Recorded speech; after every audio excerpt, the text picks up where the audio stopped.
Hey, we're back at it. Another happy week, y'all. We made it seriously through a whole other week, y'all. Thanks to all the moderators, to all the co-hosts, members, subscribers, lurkers. Welcome everyone in. Hopefully everyone's week has gone good. If not, hey, stay tuned. We might make it a great evening and a great start of one weekend. So, and of course, for those who don't know, my co-host TJ and Mariah. Mariah will be coming in later, Lord willing. So we will do what we can to keep the wheels on the bus until she gets here, Vibes. yeah, it's gonna be hard, but hey, bear with us. For those that missed it, I did do a tank maintenance live stream last night. It was kind of late. I was having some technical difficulties. I'm still trying to figure out what's causing it all. Because I want to basically pinpoint the problem and fix it. I'm thinking it might be the HDMI cable is the issue. So if it is, that means I need to get another one. And so what I have now, I got two cables connected together because the distance is too long for the cable I had. So I had to splice it, It's not splice, but yeah, there's a adapter, a connector in between them. Yeah, and I'm so it's not the same camera. No, it's the same setup, but it is. So my audio. For those that don't know, it's been a while since I've used headphones or earbuds. I got my audio coming out of my TV. Oh, okay. Yeah, and anyways, last night when I was trying to go live, do my maintenance on my tanks, the audio was not coming out of the TV. So you couldn't tell what was going on. Right. Got it. And I disconnected everything, turn my laptop off, turn the TV off, connected everything back together again. I'm thinking it's just a connection issue, cable. Sure. Makes sense. Because I took one cable and turned it end to end. Then it worked. Mm-hmm.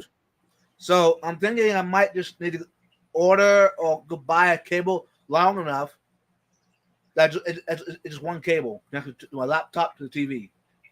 Basically, what's happening, y'all, I'm using my TV as the monitor. Now, it's up there. So occasionally, if you see me looking up there, that's why.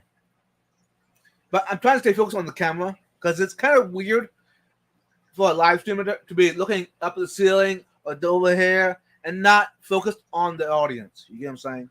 That's a skill, right? It is kind of weird, though, looking at a camera. But, hey, it takes practice. And now, for those that there's a tip tonight, if you do videos or live streams, etc., just because I'm saying it's a bad thing not to look at the camera, if you're not comfortable with looking at the camera all the time, do it anyway. Yeah, do it anyway, yeah. I like it. Do it anyway. That's good. That's good.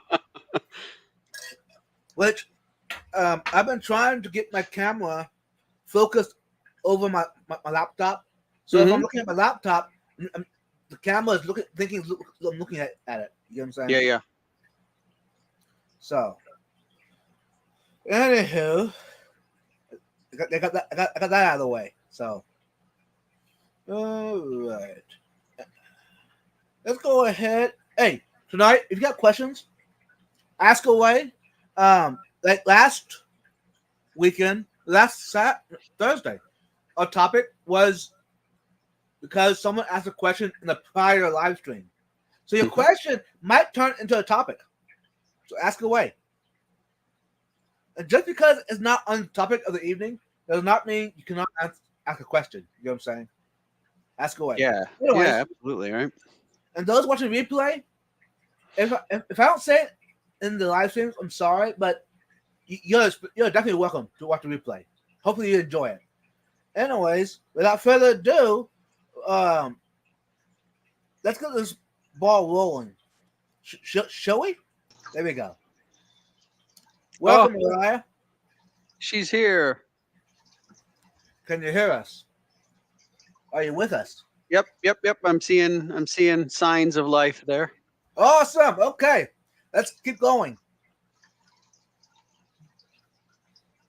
Okay. Hey, everybody. There she is. Hello. Wow. You been the good vibes. I like it. Okay. Let's go ahead. No, I'm gonna give it a little bit of time yet for everybody to come in and say hi. And then what we'll do, y'all, since I got Fishham link pulled up on another page, and then here in a bit, I'll pull up the participation list and read off the list who's all here. How about that? That is great. I'm seeing lots of folks roll in, so Nice. that'll be good. I'm sure we'll pick up a few more along the way. Yeah. And before we do that, let's go ahead and hit the topic. And now, hey, just a quick reminder: if there is a topic, and if you have any questions about it, look in the. I know some that new that don't know it. I'm gonna repeat it. Go on to Live Aquatics, hit the live, go down to hit live on the live part, and click on that live stream. And it's, by the title, it should say Thursday Night Live hashtag.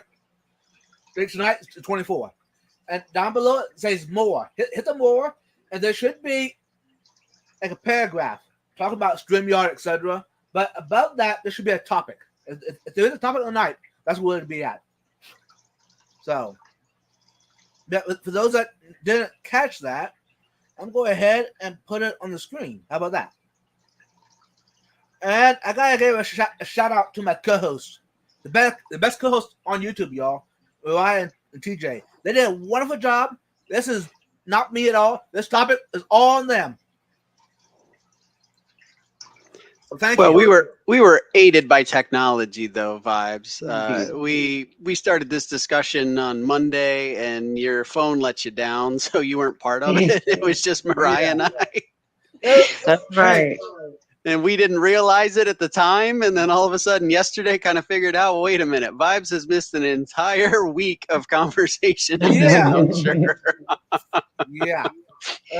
So, a quick tip of the evening, y'all. If you ever do live streams, make sure you get some great co-hosts that will take the back door and cover everything for you. It's awesome. I like it. Okay, let's go Okay. ahead and We couldn't do it without our fearless leader vibes. You get that right. It's a Really? team effort here at Vibes Aquatics.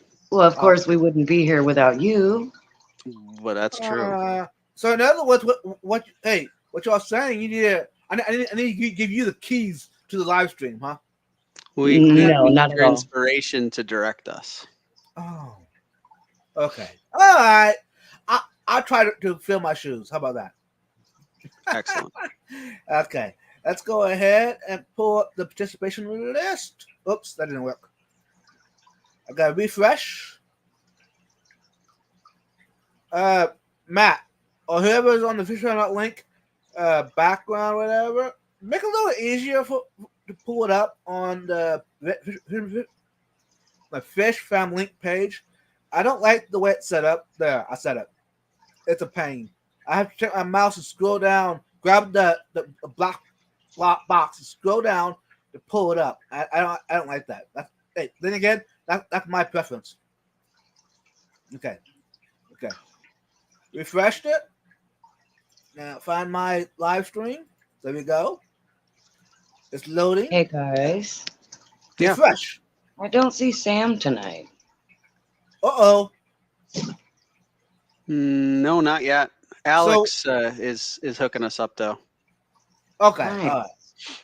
I was getting a little bit scared. Maybe we need to postpone the live stream to another day. Okay. I got the participants loaded up on fishfarm.link. I'm going ahead and read down through the list. Bunny Viper, Craig Catfish Cave, DD, Fathom Aquatics, Fish and Things with Lando. Of course, Fish on Link is here. Polygon Hill Design, J-Rock Does Stuff, Jeff Kane, Late to Line Aquatics, Mark Sterlson, Mr. Kelly Fishkeeper, Nancy B, Only Oscars, Outside Aquatics, Red Laser, Stephen P, and Storm Legacy, Melvin. Welcome, everyone. And that does not mean you cannot talk after this. You're more welcome. I'll try to stay up with chat. Now, I did not. Hey, maybe later on I might go back and look at all the comments before this.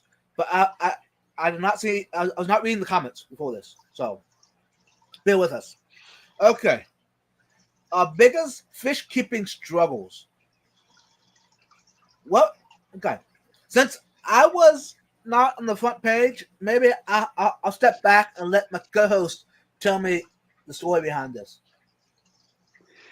Yeah, so it was one of those where somehow, and this happens more frequently than I think we would expect. It was another one of those situations where Mariah and I independently started thinking about the topic and realized that we came up with the exact same topic. Mm-hmm. Just and only realized it when we shared it with one another. Exactly. So Monday when I sent the message out, I was like, "Hey guys, what do you think about this for the topic?" And Mariah's like, "No way, I was thinking exactly the same thing." And so we had a whole little chat about it. That was the part that you missed, but just was trying to figure out. We've talked about a lot of different things. If we look back, right, we've talked about different options for things like filtration. We've talked about tank sizes.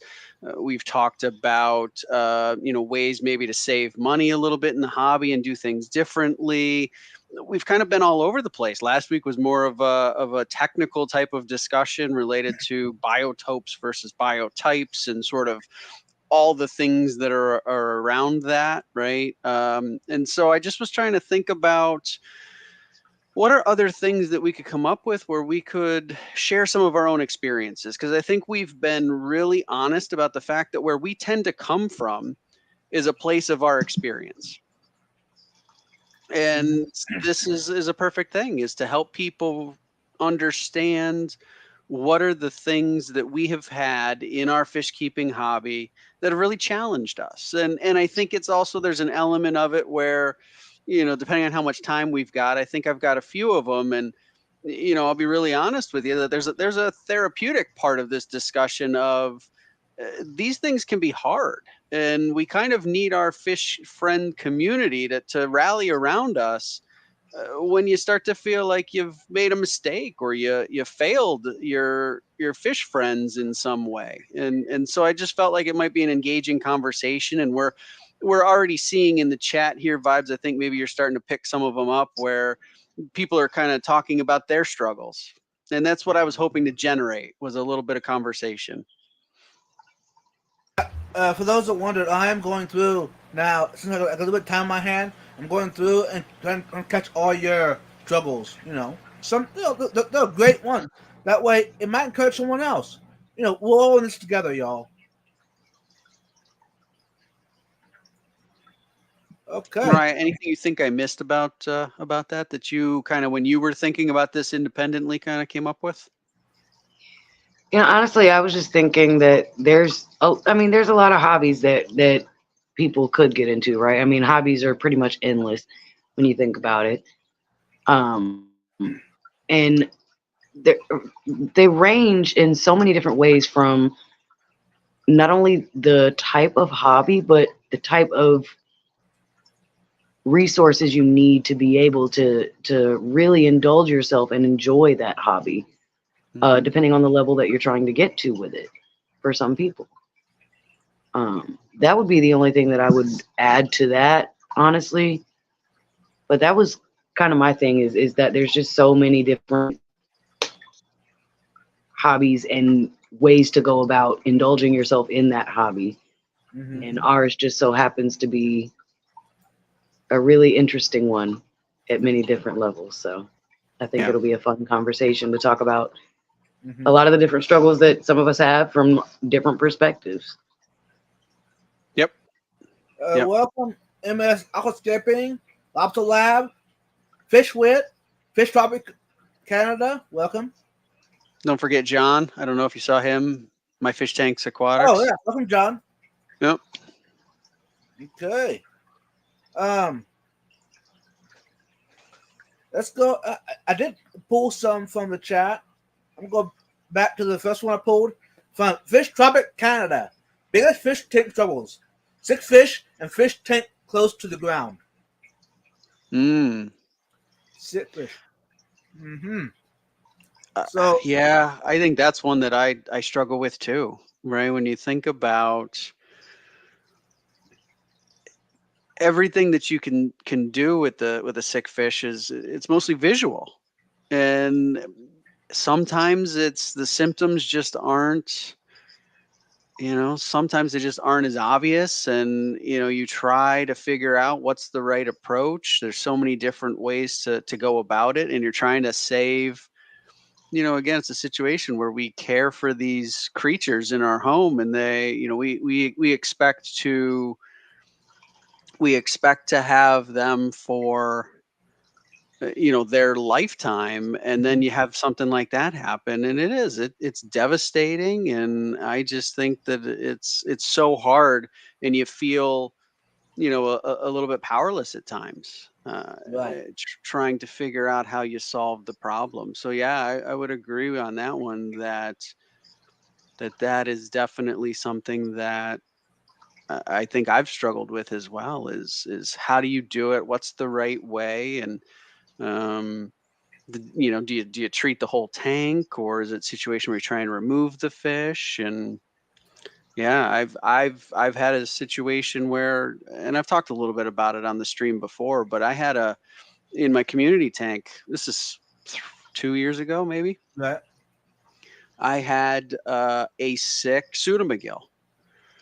Couldn't figure out what was going on, and it was one of the things that it's not a direct disease. It's a symptom of something worse, right? It seemed like it had bloated, and I couldn't figure out anything for the life of me. Again, 2 years ago, I still was only about a year into the hobby as an adult, right? So really learning again, and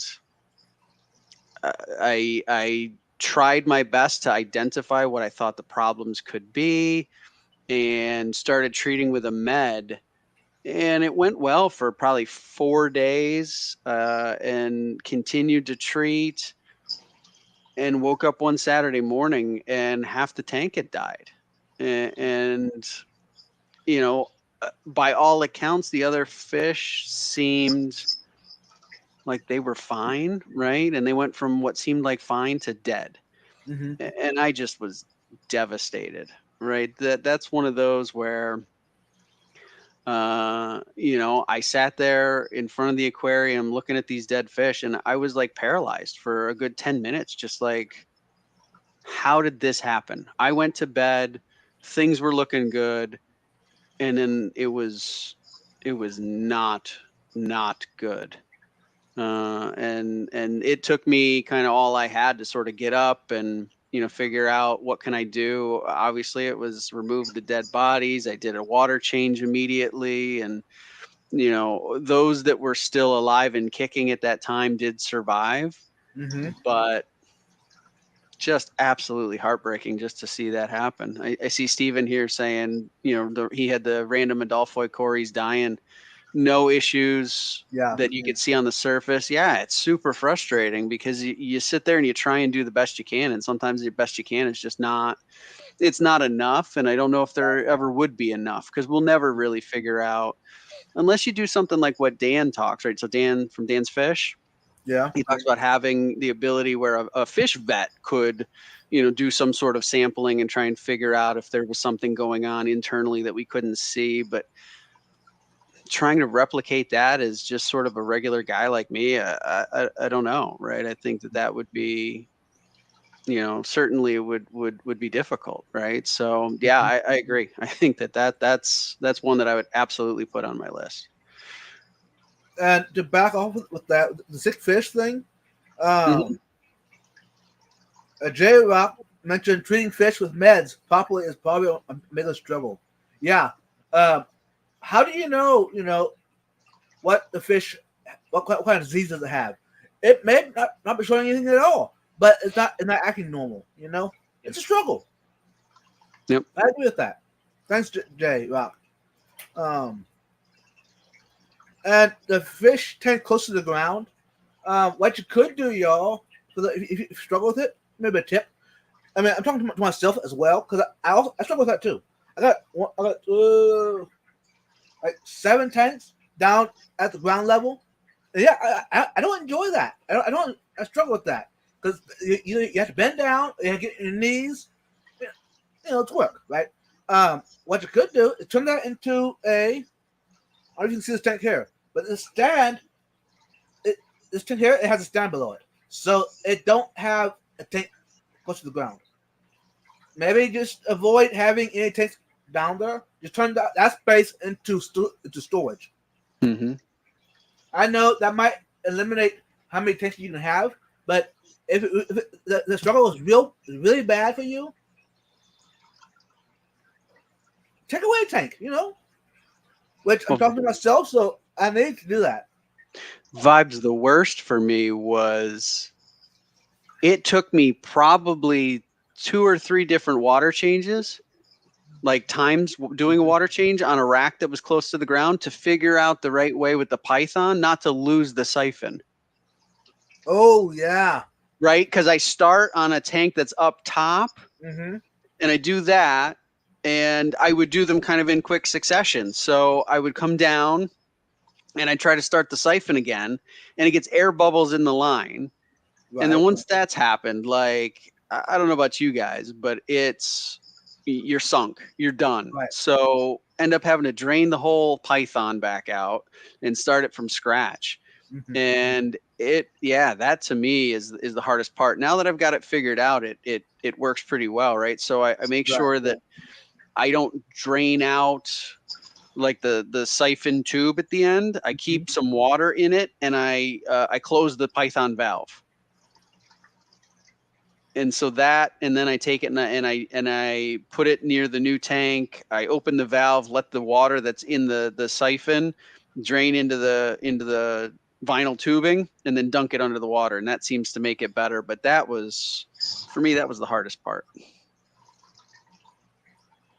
Yeah. Now, one way I changed the siphon thing in my house, I no longer use a siphon.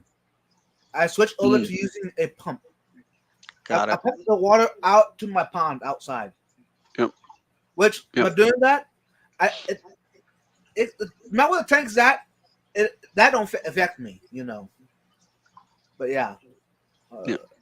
Steven says, I'm guessing y'all don't use the faucet attachment. I don't. I drain it out into the backyard rather than hooking it up to the faucet attachment, which that would have been another way to make it work. But I was trying to do it that way so that I didn't end up compounding the water that I was using. Sorry, I'm a little sidetracked. I'm reading your comments. Okay, back at it. How about you, Mariah? You know what? I'm gonna go ahead and click on it. There we go.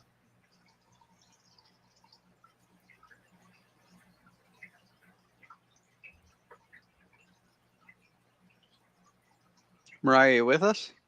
Biggest fish tank struggles, sick fish, and fish tank close to the. Oh, it went away. Oops, sorry. That was weird. There it goes. And fish tank close to the ground. Yeah. I was actually thinking along the same lines of what Steven there said about the faucet attachment. I've never personally had a fish tank close to the ground that I've kept in my home setting. I have, however, cared for many ground level fish tanks, and it is kind of frustrating when you lose that siphon or you know, but using a Python, I feel like, is a lot easier to keep the siphon because you've got that consistent suction pressure going right from the faucet. Typically, I don't use the faucet a lot with my Python when doing regular water changes, for instance, on a tank like this that's on a stand. I'll just turn the faucet on to, get the pressure going. But luckily where the sink is, it sits lower than the tank anyway, so I don't have that issue. Mm-hmm. But yeah, definitely the ground tank, not so much as a struggle for me. Sick fish, absolutely. I've had many issues with that. Like you said earlier, TJ, I mean, a lot of times it's mostly visual, right? So and a lot of times there's a lot of cases where stuff that we do finally see, by the time you actually see it, it's kind of already too late in a lot of cases. And especially there's the whole task of finding out exactly what it is that's wrong, then figuring out how to go about treatment, whether or not you isolate the one fish that's showing symptoms or you do treat the whole tank. So yeah, that is absolutely a struggle. Personally, the only sickness that I've run across in one of my tanks at home has been a virus called lymphocystis, which presents itself in like almost tumorous kind of bumps around the mouth or on the gills, or even on the fins. And it's very common in a lot of cichlid species, but apparently it's not something that is treatable. You can treat the symptoms of it, but it's not something that really just goes away. But fish are able to live a healthy, normal life with it. But as far as other tanks I've taken care of, oh yeah, the biggest one that hit me the most often was probably ick, being in retail situations, retail stores. And of course, that's because there's a lot of new fish coming in all the time, a lot of stress in those tanks. And people will return fish as well in retail stores that we have no idea where they've come from, but they end up going back into the same system. So, of course, it does end up causing a lot of problems in retail tanks as well. Right. I definitely would agree 100% that those are some big struggles. But for me personally, not really high up on my list. Mm-hmm. Mm-hmm. I did see on Oscar put in the chat. I keep finding leaks on my sump. This weekend will be the last effort to get a patient with no leaks. Yeah, leaks, and I mean it's a struggle. Something is leaking and you can't figure it out. Your floor is always wet. That's not a good sign.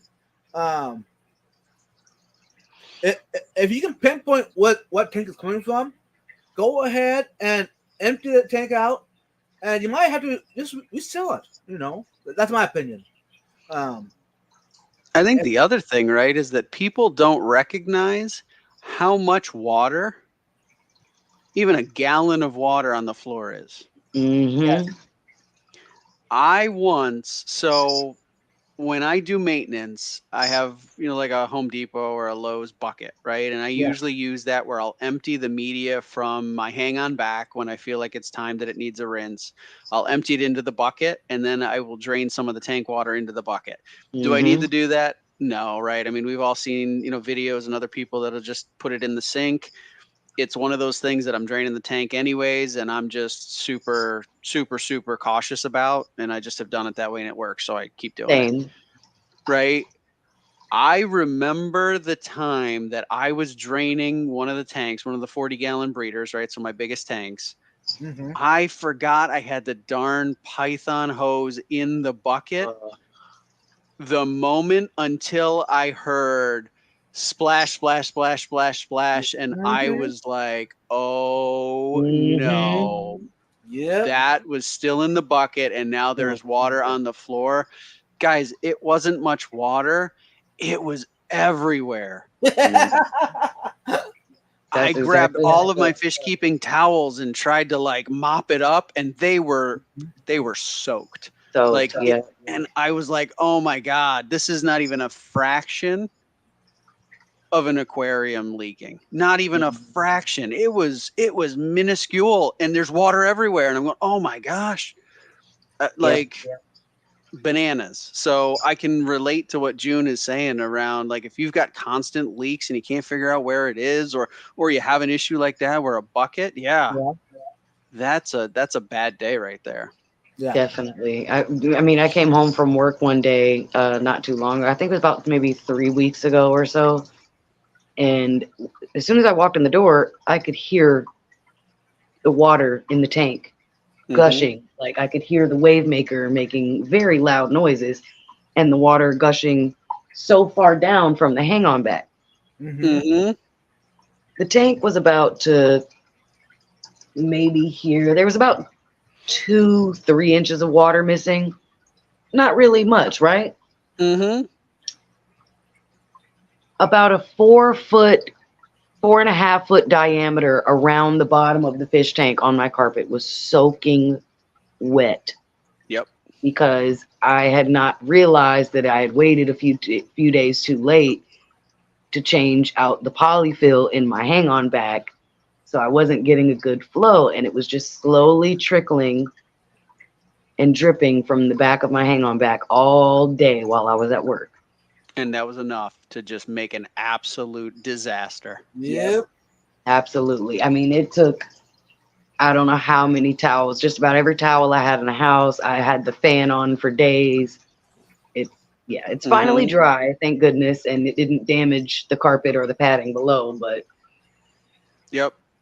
Ooh. Yeah, like this. June says it's everywhere. Oh my God, to say the least. She's right. And then Steven says the sound of water hitting the floor is iconic.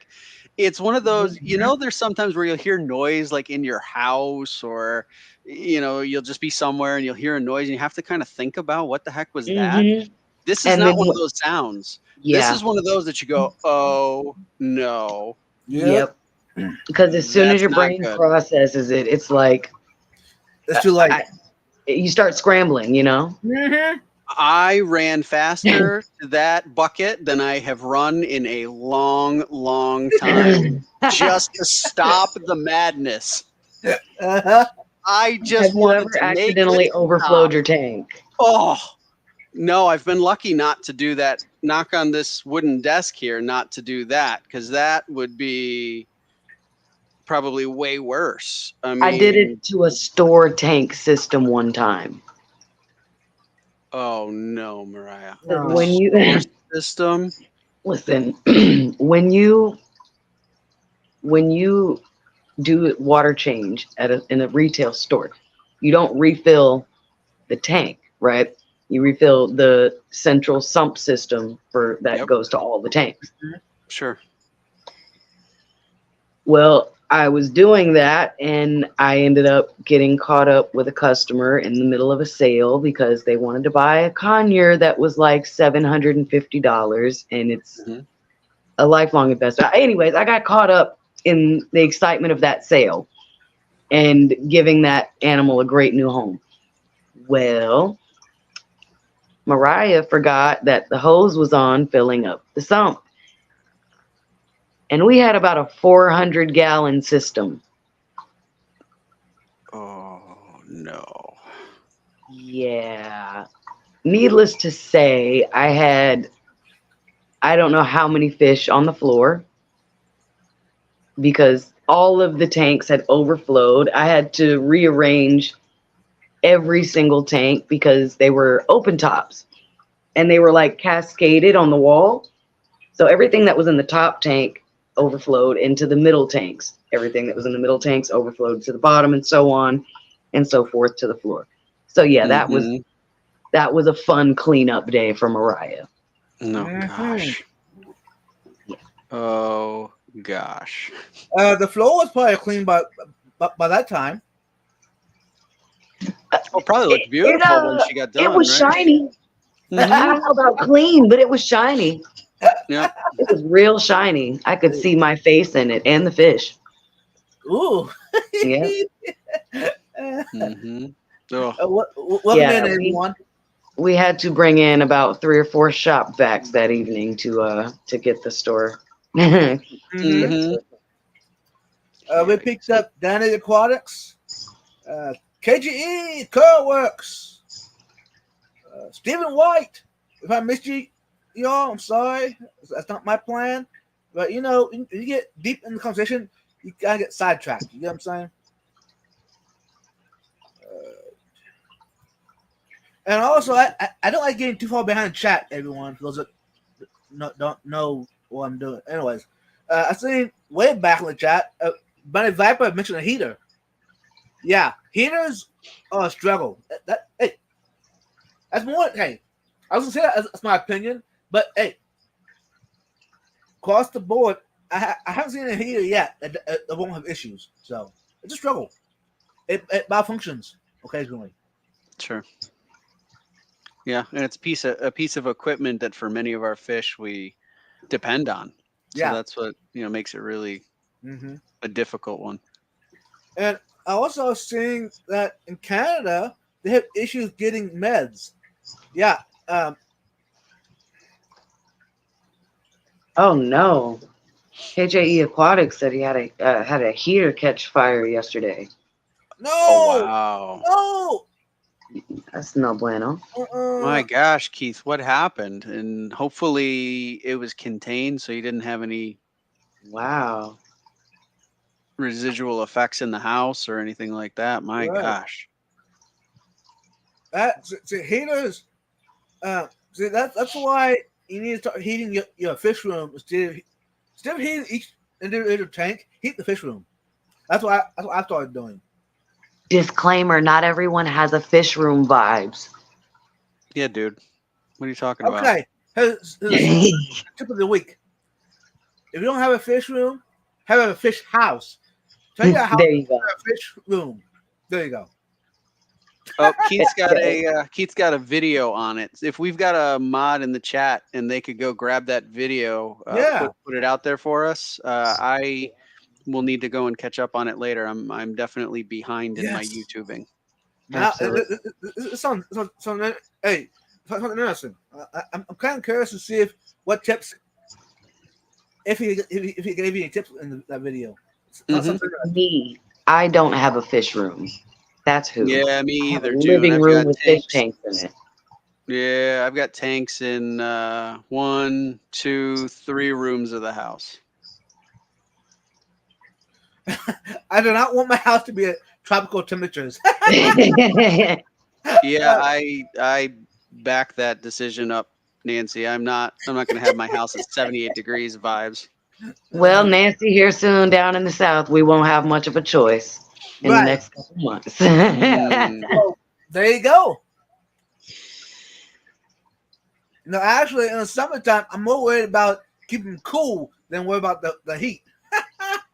Yeah, here in Georgia, we'll have no problem keeping it nice and warm and humid. Yeah.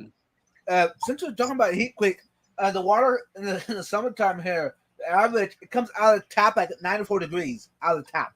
Sheesh. And that's the coolest it comes. You making fish soup over there. Oh, yeah. Wow. Yeah. Huh. Delicious. That's fun. Wow. We got to a food topic all of a sudden. Wow.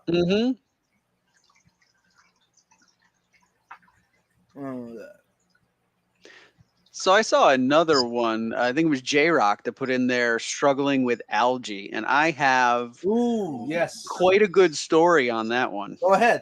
You got this. So again, I'll go back to the same 40-gallon community tank that I talked about in the last story with the medicine. But so that was my first foray into live plants. When I was a kid and kept fish, I either had African cichlids, all Tanganyikans, and some Victorians, no plants in there,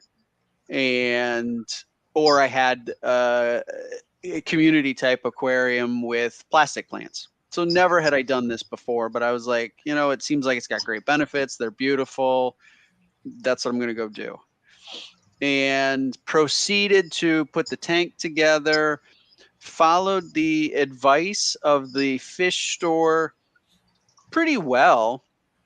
I do wish they had been a little more forceful on the recommendation of the number of plants, because when you've never done it before, you're kind of like, oh, okay, maybe I'll get 4 or 5 different plants, and in a 40-gallon breeder, that's not a lot of plants. Mm-mm, not at all. So set this thing up. I put, got it going. A couple weeks later, went and got some fish, put them in. They were doing fine until all of a sudden the tank started getting cloudy. And every day a little bit more cloudy, a little bit more cloudy, a little bit more cloudy. And I'd do a water change and it'd be good for a day, and then it'd get cloudy. I was growing green water. And so this went on for the entire first year that aquarium was set up. I tried all sorts of different things. I think I remember talking to Steven on Wet Your Plants at that point, maybe. Okay. Or one of his streams. I don't know which one exactly it was, but I had asked about lighting because I had just a regular old non-adjustable Haiger, so one of the original ones. Oh yeah. Right, and trying to figure out, was I lighting too much? And I did what I think is pretty common, right? Is I went way too far the opposite way. So, okay, I'm lighting too much. Let me cut back on the light. Not only did the green water did go away, but then the plants started to die. And I was fertilizing. I thought, everything was, I was doing all the right stuff. Green water goes away. Again, after about a year of doing this, it finally disappeared. Plants now are dying. Then I got the cyanobacteria. So then the plants really started to die, right? Because now they're covered in the cyanobacteria. It was a mess. And then, so I started to do a little bit more light at that point because I realized I cut it back too much, right? And so trying to do sort of those incremental changes to try and see what works. And they started to kind of come back. But then I started to grow hair algae way better than any plant I had ever grown in my life. It carpeted that entire tank. And so then I tried to figure out sort of, okay, maybe it was, another type of nutrient imbalance. I had started to add some more plants into it. So I'd get some at the fish club, or if I was in a fish store, they had a sale, whatever, I'd get some plants. Started to add to it and, doing a little bit more fertilizing. But the hair algae just wouldn't go away. It wouldn't go away. I switched fertilizers to one of the ones that has no nitrogen in it, because I was like, oh, maybe nitrates are a little bit too high and they're not able to, the plants aren't using it all. And that seemed to be correct. And so then the hair algae did start to die. And then now all of a sudden the plants had started to die again. And this was probably only about 6 months ago. Hair algae totally went away, but the plants were starting to turn brown. So I was like, well, that's usually a sign of not enough nutrients. Right. So I'm now full circle back to the original amount of lighting. So it's like a 10-hour lighting day. And I'm using the full dose of Easy Green, and it's finally figured itself out. And I'm not having algae issues. There's barely anything on the glass.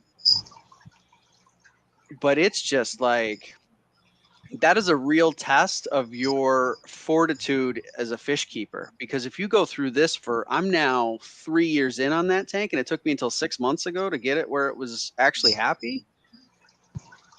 It was the most bizarre thing in the world. And it was one of those that I was so excited to set that aquarium up. But as I was having these problems, for me, it becomes depressing to the point where I don't even want to pay attention to the aquarium because it just looks so terrible and I can't figure it out. Right. Mhm. So it took a lot to sort of stay with it. And that's where I say I would ask a bunch of people, be it, in our community or in my local fish club or fish stores, to try and figure out what to do. And you look for that community to kind of help support you through it. It just was, it was unreal. I had never expected that it was going to be that aggressive and that many types of algae and a cyanobacteria and Fish Tropic Canada says algae is an imbalance. It was absolutely an imbalance. And the problem is it kind of would get a little better, then something else would creep in, and it was sort of, it took a very long time. And frankly, I feel like I just stumbled on the balance. I can't take credit for saying I did anything magical to it. I feel like I stumbled on it and it finally worked. And I was like, okay, right. It's like, whoo, it's in a good spot for now. And so that I can absolutely relate to, is that, just trying to get it so that everything seems to be in some level of a happy place has been a real challenge for me. Okay. Before going further, how about some of us on panel Mhm. talk about our personal struggles? How about that? Before it gets too late. Probably one of my hardest struggles that I deal with personally Mhm. is losing a pet or a fish, which is it's a pet. Mhm. Especially when you don't know what caused it. Yeah. It's a struggle. And It is. how do you deal with it? How do you overcome it? Yeah. Well, I don't know about you guys, but for me, the best way to overcome the loss is and it's going to sound slightly crass, but Go ahead. the best way to overcome it, honestly, is just look at the silver lining, right? I mean, you've got space for another fish now. It's obviously it's hard. It sucks. Nobody wants to lose a fish or an animal in general, but now you can put something else in there. Mhm. Mhm. But it's Yeah. hard. Go ahead. No, go ahead. I was going to say, especially when that pet that you had it for 10 years, Mm-hmm. and you see it every day, and all of a sudden it's gone. Yep. Mhm. Especially like no, okay, if it's a guppy, okay, it's still you're still connected to it. But when you have a big fish like Oscar, or a flower horn, or a discus, Ventosa, something koi, something that Mm-hmm. lives 30, 40 years, and they die at age 10. Yeah. Yeah. Mhm. I And mean, I don't. It makes you feel like you, even if you've done something, even if you've done everything the way you were supposed to by the book, Mm-hmm.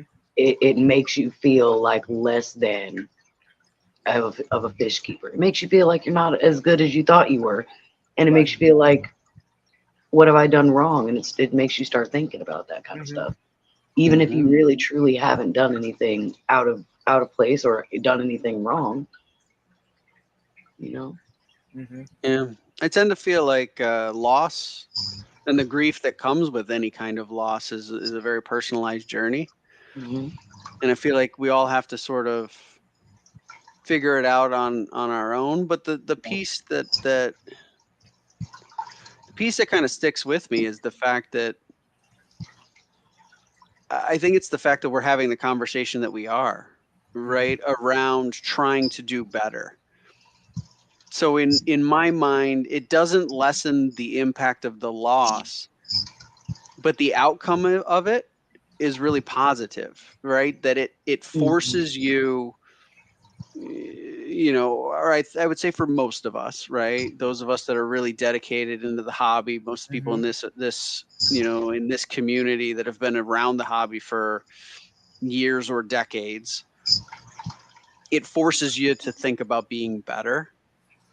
And that to me, I think, is the main thing, is that you do try to learn from those mistakes so that the lives that you lose in the hobby don't go for nothing.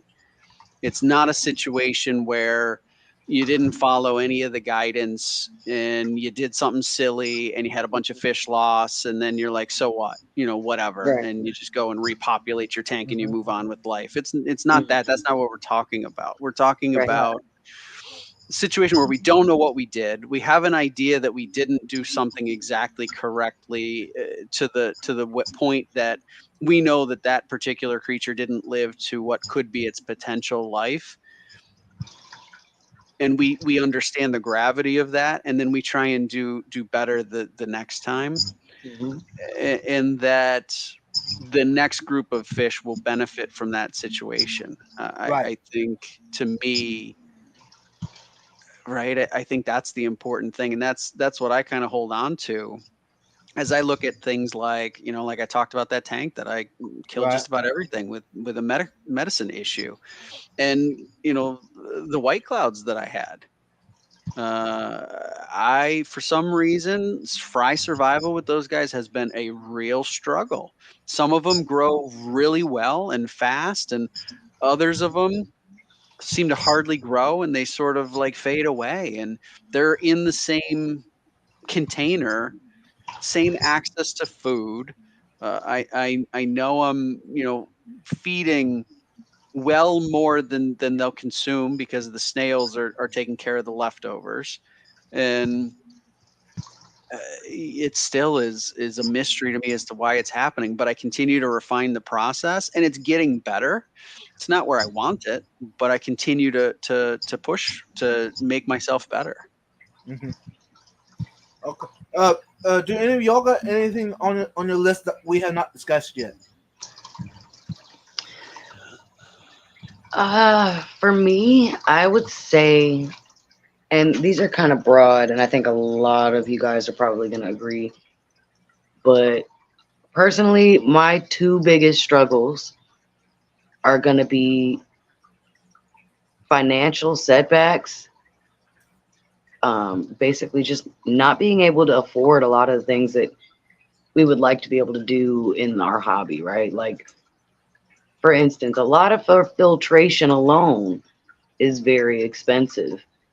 I mean, just everything in this hobby can be very, very expensive if you don't have the resources to DIY a lot of your stuff, or even then with DIY, it can still become expensive because you still have to buy the materials. Right. So I think the financial aspect of it would be a big struggle, and one of the largest setbacks for me. And then secondary struggle would be space. Which good. I think those two also coincide.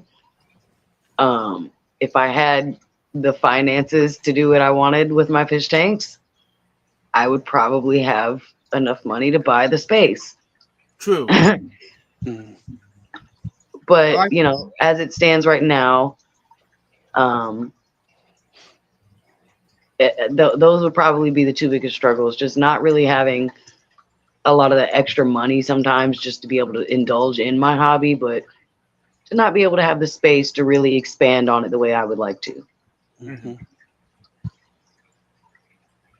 Yep. Yeah, I think it's one of those that, again, I think a lot of what happens is there's an element of our hobby that's kind of reactive, right? So we talked about heaters. You have a heater go out, that assumes that you have the cash flow to be able to replace those things, and God forbid you have many of them at once for some reason, right? That it adds to how do you sort of figure that out? I can understand how that's something that can be really difficult and can mean the difference for people from staying in the hobby or from for getting out, because they just can't sustain it. If it's much more of a common thing than maybe people budget for, right? I think especially people new to the hobby, they don't know, what kind of a what kind of a little emergency fund do I need to keep aside? And, I think one of the things that we find is you get one tank and you realize, oh, well, I can't keep all the darn fish that I want in that one tank. You know what I mean? So then it's like, okay, how many more do I get? And then that means that your emergency fund theoretically needs to be that much bigger because your risk is that much more. Yeah. Yeah. I think to balance it out is really difficult. I think the other one that I'd throw in there is time. Yeah. Yes. Right? Because again, every tank that you add to your collection or your system takes more maintenance. Absolutely. And it's a competing priority, right? It's competing with, there are people that have children and have activities to go do. Maybe they coach their kids' soccer team.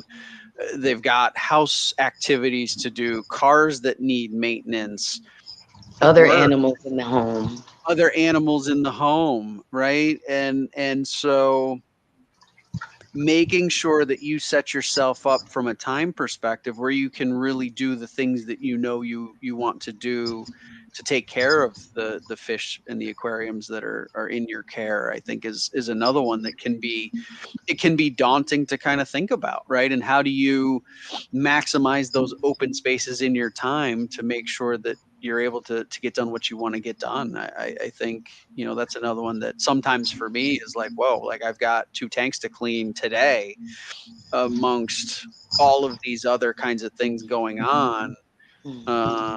Right. And it's not just maybe a simple, I'm just going to suck a bunch of water out. Maybe I got to do like actual kind of, do a gravel vac or something like that.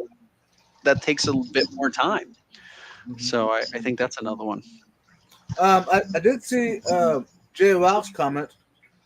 I think one needs to have too little than to have too much, so one can find the happy medium to enjoy the hobby more. Yeah. That is so true, Jay Ralph.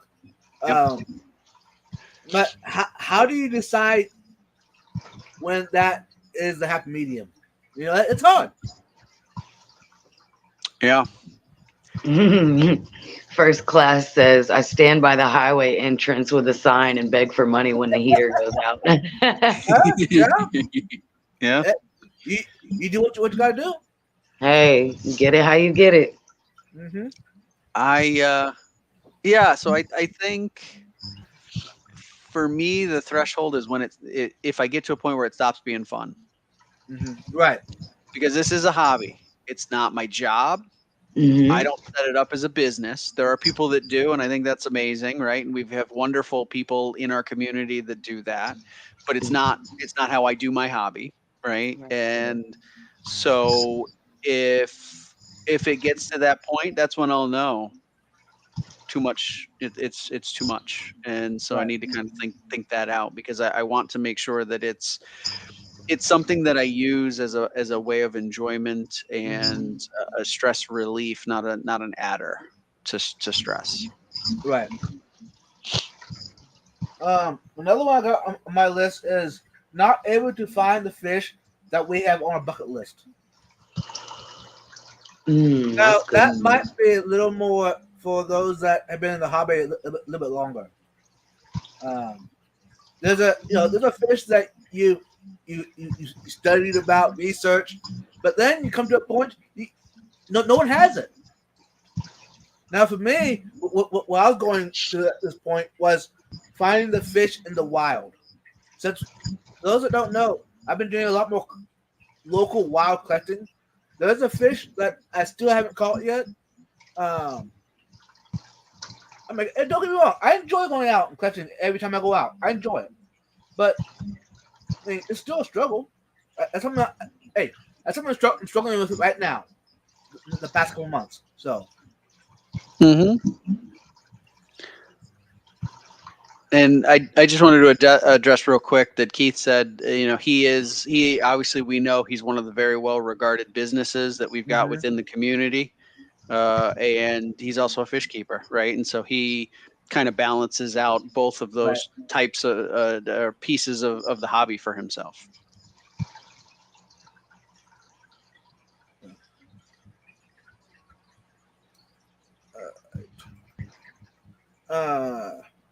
That too. Go ahead. I also really quick wanted to go back and address Stephen put a comment in there when I was talking about algae, and he said you can be almost too proactive. And he's right. I remember listening to it again. It was one of his streams. I don't remember exactly which one, but Yeah. he talked a little bit about changing one thing, and then I think, and if he's still here, he can correct me. But I think he said, "Hey, listen, to see an impact from that change, that's like a 3-week exercise, right? To watch how the algae and the plants respond to that one little change." And he's right. I think it's very difficult when you're going through a situation like that to kind of censor yourself to say, wait a second, let me just change this one little thing, so that logically you would know I changed one thing and now I know that's the cause of whatever happened, good or bad. So there's definitely an element of that, and he's a big reason why I kind of have learned and remembered that. It's still hard to practice at times, but it's one that I remember he has talked about it, I believe, on a number of occasions I've heard, where he's encouraged, let it have some soak time, right? Some sit time to sort of see what happens before you start, going all over the place, and then you have no idea what you did. Now I do like Fallon Clark's comment. I got my 180 rolled up next to a window and that filled with a tube and drained it out the window. Never lift it or move anything anymore. Exactly.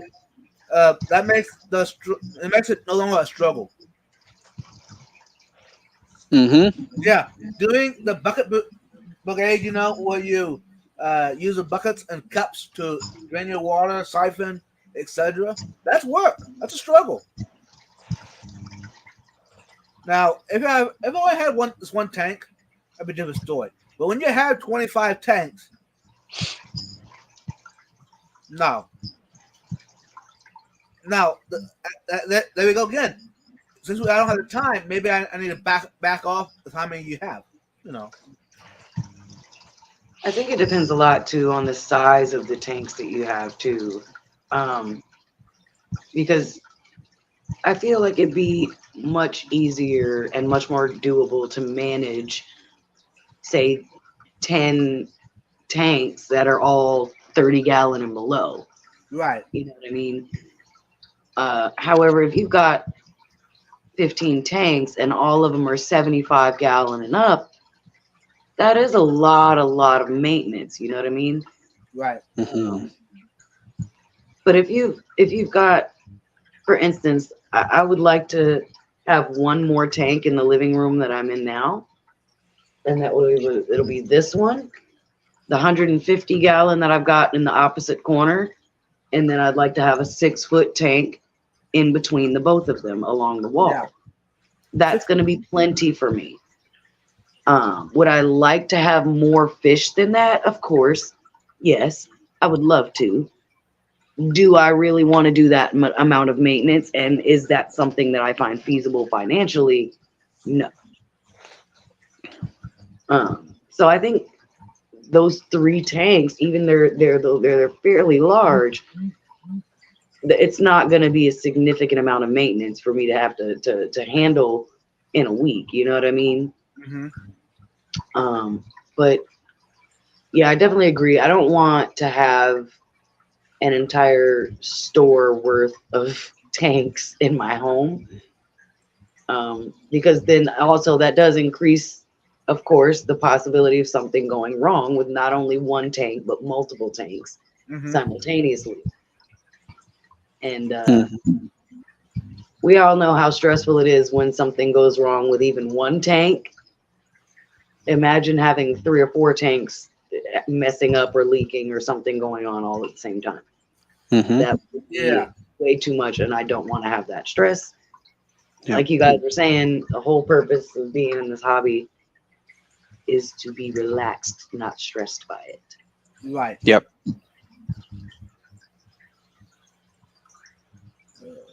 I did see Fallon mentioned that he doesn't have a Python, but he does have a 100-foot acrylic tubes from Home Depot.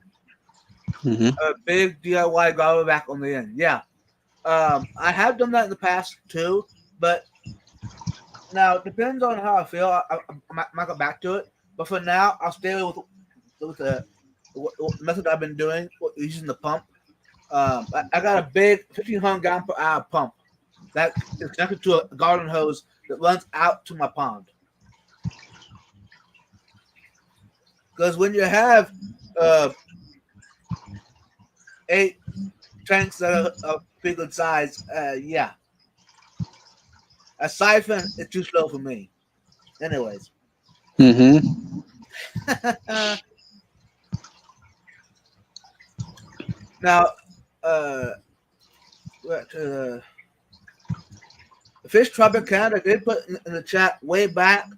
I did star it. I thought it's a pretty good comment. People that like to play musical fish and wonder why the fish get sick and die.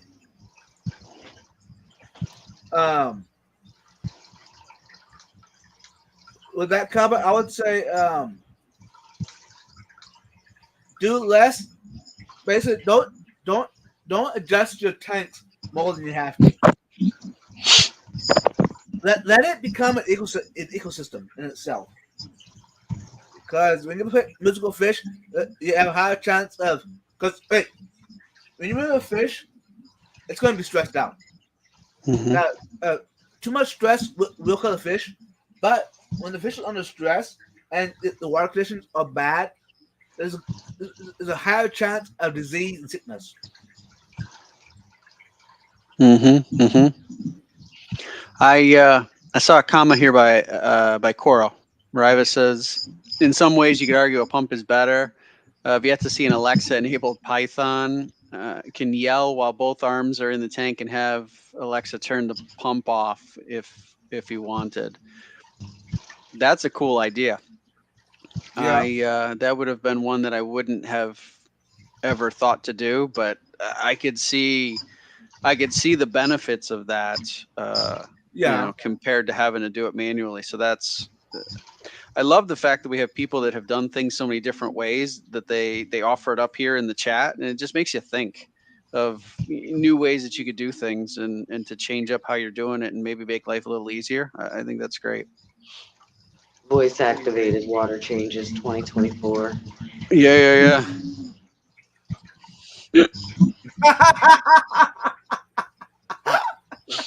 I like it.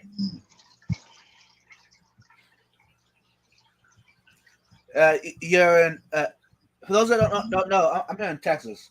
So when I'm on a trip to Florida, I say, "Hey, Alexa or Siri, can you turn the tank number 45 on and do a water change?" Yep. That'd be cool. Steven says his RO water pump is voice activated because it's outside on a Wi-Fi plug. What if she replies, okay, you said you wanted to do 45 water changes. Yay! I like it. And then simultaneously just starts changing the water on all of your tanks.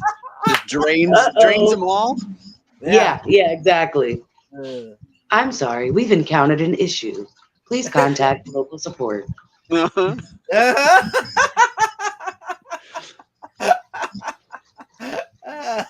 I'm sorry. Your floor is now flooded. Yeah. Mm-hmm. No.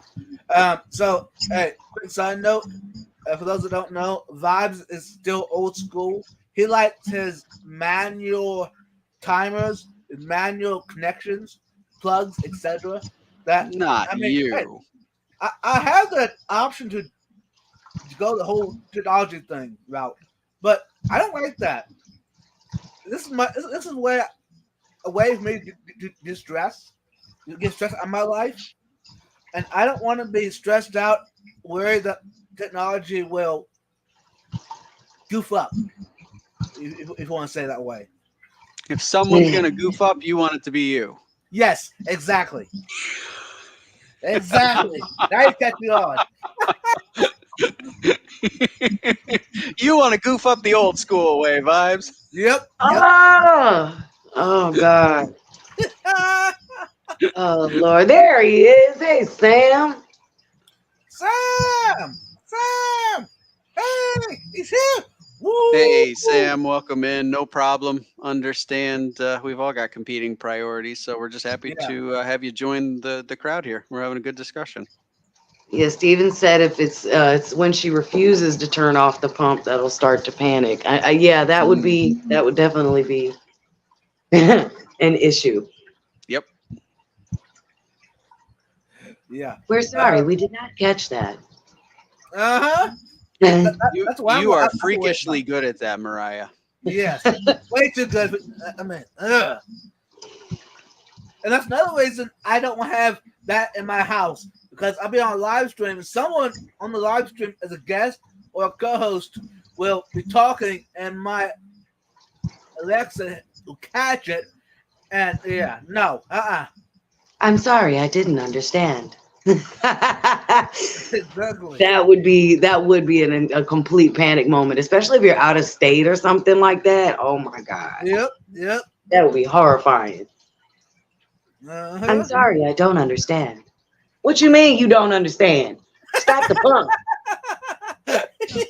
Exactly.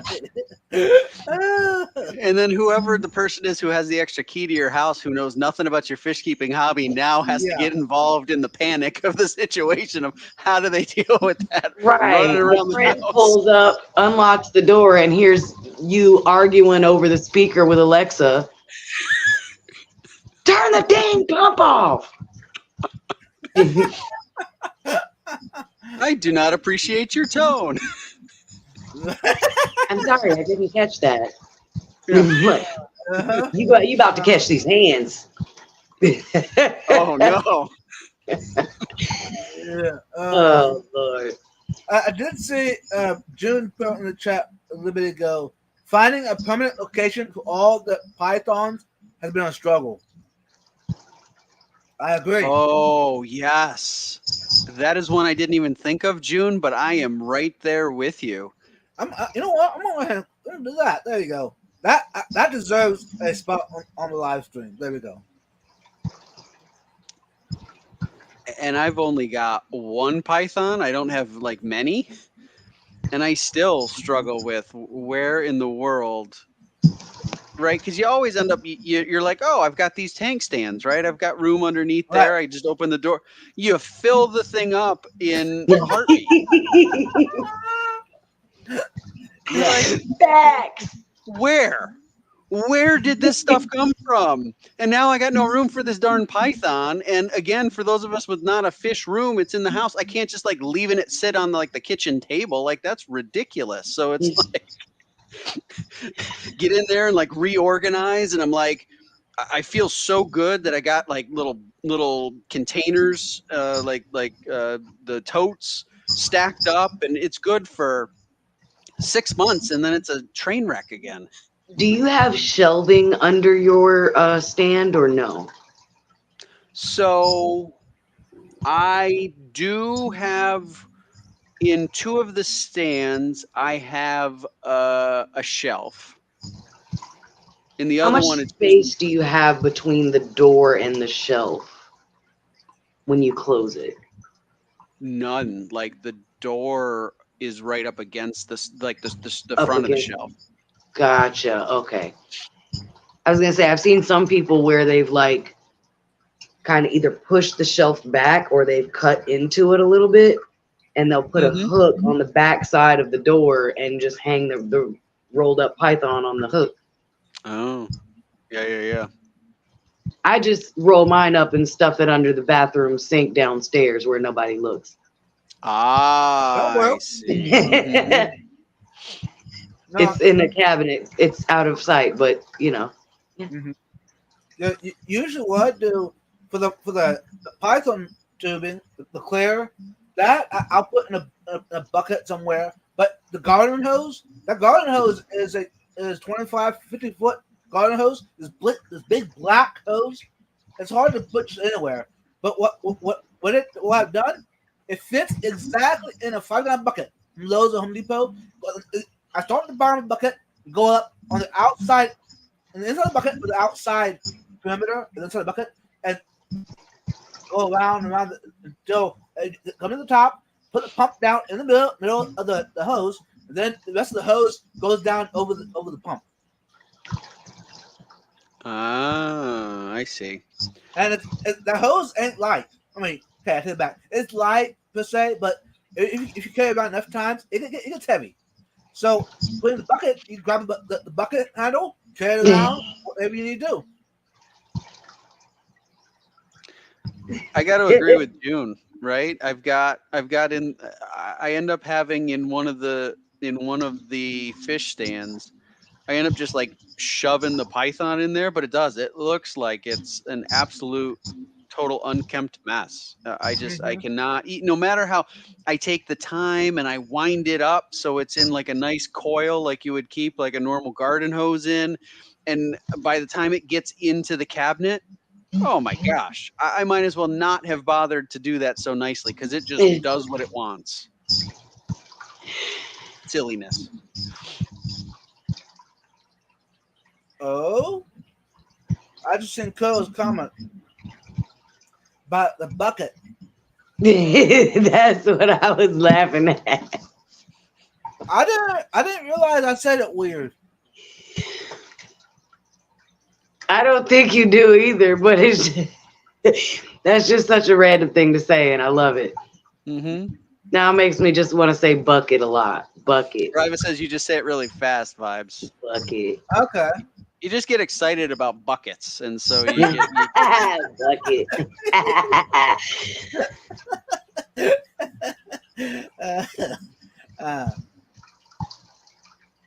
Bucket. You know what? It wasn't funny until I sat there and thought about it, but now, yeah. The English language is so weird, y'all. I mean, say bucket 4 times and tell me it doesn't sound like, what is that? Right? Bucket. No. But now. Okay. I'm not gonna break tonight. I'm not gonna do it. No, because this is family friendly channel here. Okay. Anyways, no, I did think about doing a reel for the Python hose. Yep. Kind of like they put for the garden hoses, for the air hoses, cords, etc. Well, you have it on a reel and you crank it, and have it stored somewhere here in the fish room or in the house. That way you can pull it out, do your water changes. When you're done, roll it up, and back away, clean, out of the way. Yeah, and the hose doesn't get kinked. Yep. Katie also said to look at the cord keepers that they sell at like Home Depot or Lowe's. Yeah, same idea. Yeah. And then Fathom says he was gonna do maintenance today, but then bucket. No.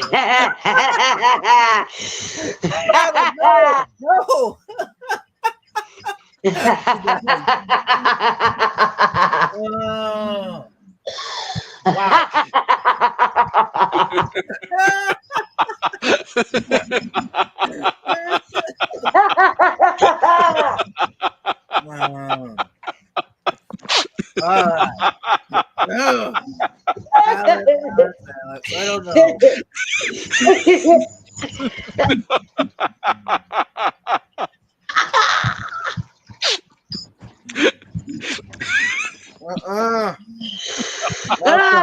Bucket. Oh God. Gotta stop. I don't know. Hey, mister, welcome. Yeah, you probably wonder what's going on.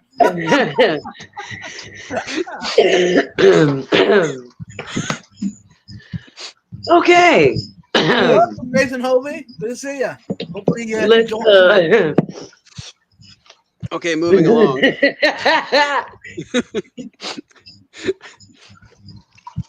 Okay. I'm gonna go back to the ones that I did start and make sure we covered all of those topics. Now I did see one that I started, but that one I'm gonna leave to another time because that's a whole different discussion in itself. So, Oh man, but I did that like one hurt. Mhm. I like Diddy's comment though. It's been a while ago. About 24 minutes ago, whatever. This has been a great stream. So many of these issues I have gone through too. It does help one feel a bit better knowing they aren't the only one that made a mistake or bad decisions. Yeah, we'll work this together. Another reason I enjoy this topics, it's basically a way to discuss. We'll learn how to do it better next time. So thank you, Didi. That was awesome. Now I did see some struggles that Fish Trumpet put in a while back about lighting, filtration. Yeah, those are struggles. But we're running out of time, so we can't really dig into that anymore. And I think Ed's going live here in about 8 minutes, y'all. 10 minutes. Mhm. And hashtag. I'll put it in the chat. That way we keep it under control, y'all. Nope. As soon as that goes in chat, I probably will lose it. I'm just letting you know. What are we putting in chat? You just watch. Nothing. Be quiet. Nancy's already got it. He already knew where we were headed.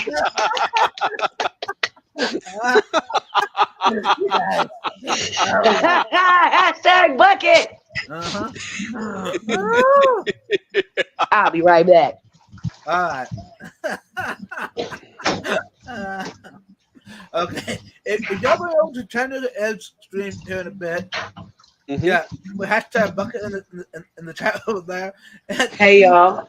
Yeah. No.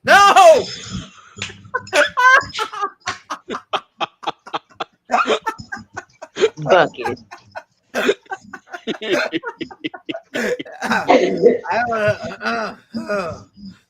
Oh, Alex has a good idea. That's going to be the new merch for Vibes. A shirt that says hashtag bucket. I like that, Alex. Mhm. That's awesome. I do too. Okay. Listen. You got the cup that says "It happens." Mhm. Yours has to be bucket. Yeah, Mhm. I like it. Katie says she wants one. All right. Okay. We got about a couple minutes before we go over to Ed's stream. But you know what? Let's cut it a little bit short tonight. A little shorter. That way, everyone that's watching can have a little break. Get something to drink. Maybe take a little walk, etc. Before we go over there. Is that what you do between streams, Vibes? You go for a little walk? Yeah. It depends. Right now, now it's cold right now. But in the spring and fall, I should go out to my pond. Because my pond, I got lights shining on it, so I can see my fish at night. So I'll go out there and walk around it. Good exercise. Sitting down for an hour and a half, that's a long time. Yeah, that's true. And for me, when I'm watching a live stream, I tend to sit down and watch it, So it's good to get up and walk around. Anyways, before we get out of here, Mariah, you can say to the fish community. Of course. Thank you, everybody, as always, for being here this week. To those of you watching replay, come back next week and watch us live. We have a lot of fun. A lot of fun in the chat, too. Thanks to everybody tonight. Of course, to my wonderful, fabulous co-host and our leader, Vibes. Thank you guys for having me on and having me be a part of this. And of course, as always, y'all, treat others how you want to be treated. Do unto people as you would have them do unto you. And may the Lord treat you how you treat animals and elders. Thank you. And how about you, TJ? Yeah, I say this every week, but you know what? I thoroughly enjoy having the opportunity to spend some time with you guys every week. Thanks so much. Really enjoyed it. I had some great laughs tonight, and I think we had some really great conversations. So, just thanks for everything, and thanks for everybody in chat. And I look forward to seeing everybody back here next Thursday. Yeah. For those that this is your first time being here, this is a weekly scheduled live stream every Thursday night at 7:00 p.m. Central Time. So, hey, if you want to have a discussion or a topic, message one of us, or even put it in one of the videos, and we might talk about it. So, anyways, thanks to everyone for being here. Thanks to the replay crew, to all the moderators, to all the co-hosts. Not only my favorite ones, TJ and Mariah, but all the other ones that have gone out of the way to help out. And a great thanks to all members. You guys are rocking. Anyways, until later, do your water changes, love your family and friends. Stay positive and stay buckets.